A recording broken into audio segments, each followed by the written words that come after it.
Il est 8h10, c'est l'interview d'actualité. Thomas, vous recevez ce matin le directeur général de la Croix-Rouge française, Jean-Christophe Combe. Bonjour et bienvenue à vous, Jean-Christophe Combe. Alors on a deux problèmes. Comment aider ceux qui sont coincés en Ukraine et comment aider ceux qui ont fui l'Ukraine? On parlait de ce chiffre, on va y revenir. 1 million de réfugiés sur une population de 42-43 millions d'habitants. 1 million de réfugiés en une semaine. Ma première question, elle est simple, elle est un peu désespérée, Jean-Christophe Combe. Comment on peut aider l'Ukraine? Comment on peut aider ces civils, ces hommes, ces femmes, ces enfants qui se terrent pour essayer d'échapper aux bombes et qui peut-être demain n'auront plus grand-chose à manger?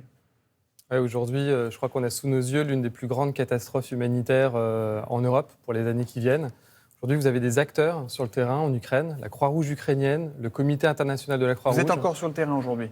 Les équipes de la Croix-Rouge ukrainienne sont sur le terrain, aux côtés de la population. Les équipes du CICR, le Comité international de la Croix-Rouge, sont aux côtés aussi de la population, dans des conditions qui sont extrêmement difficiles.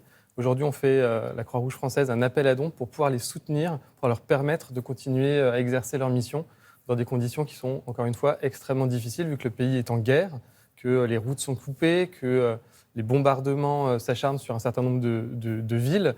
Donc c'est extrêmement difficile. Vous dites un appel aux dons, ça veut dire qu'on a tous envie de donner des couvertures, des chaussures, d'envoyer des conserves. C'est pas ça dont vous avez besoin aujourd'hui? Alors aujourd'hui, on a surtout besoin d'argent pour pouvoir financer ces opérations. En fait, nous, notre préoccupation, et en particulier dans l'urgence, au regard de notre expérience, c'est de faire en sorte que les dons correspondent en fait aux besoins. Et lorsque malheureusement on donne spontanément de la nourriture, des vêtements ou d'autres objets, c'est parfois difficile à acheminer, difficile à distribuer sur place. En tout cas, dans une période d'urgence. Peut-être que plus tard, au regard de l'importance des besoins, on en aura besoin également. Mais aujourd'hui, ce qu'on demande, c'est de l'argent pour pouvoir financer les opérations, que les acteurs sur place puissent se fournir de produits dont ils ont réellement besoin. Et de quoi ils ont besoin? Que vous décrivent vos collègues de la Croix-Rouge ukrainienne ou du CICR sur place? Une catastrophe humanitaire, des gens qui sont aujourd'hui isolés, qui commencent à manquer d'eau, de nourriture, qui ont besoin de médicaments, de produits d'hygiène.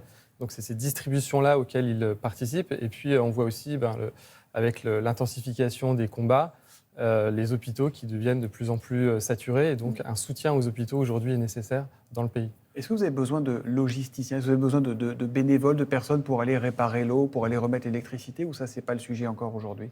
Alors on se prépare, c'est-à-dire qu'aujourd'hui, le CICR, par exemple, mobilise des techniciens, effectivement, des ingénieurs pour pouvoir remettre en état de marche les réseaux d'eau potable, les réseaux d'électricité. Il y a Électriciens sans frontières qui travaillent avec la Croix-Rouge aujourd'hui. On se prépare lorsque on pourra aller sur place, renforcer en fait les équipes qui font déjà un travail remarquable. Alors la question, vous dites quand on pourra aller sur place, on entendait Jean-Yves Le Drian qui était assis ici même il y a quelques minutes qui disait il n'y a pas de corridor humanitaire, il n'y a pas de couloir humanitaire. Donc comment vous allez faire pour acheminer cette aide? Comment on fait aujourd'hui concrètement? Dans l'immédiat, on ne fait pas, c'est-à-dire que les équipes sur place, elles ont des stocks, elles ont déjà en fait des choses à distribuer, elles étaient prêtes à l'urgence. Il y a aussi la solidarité locale qui s'organise. Il y a les communautés au sein de la population ukrainienne qui s'organisent. Donc, ils ont encore des stocks pour quelques jours.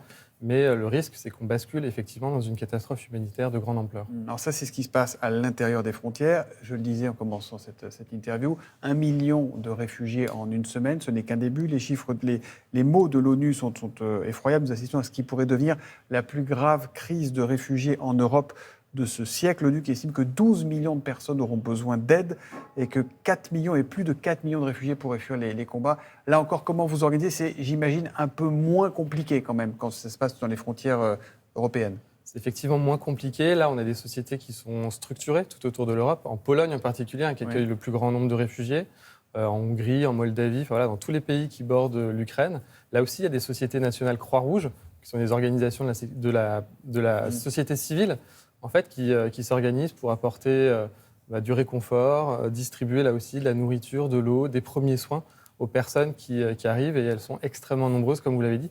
Plus d'1 million de personnes, c'est exceptionnel et c'est extrêmement quand même difficile aussi à gérer.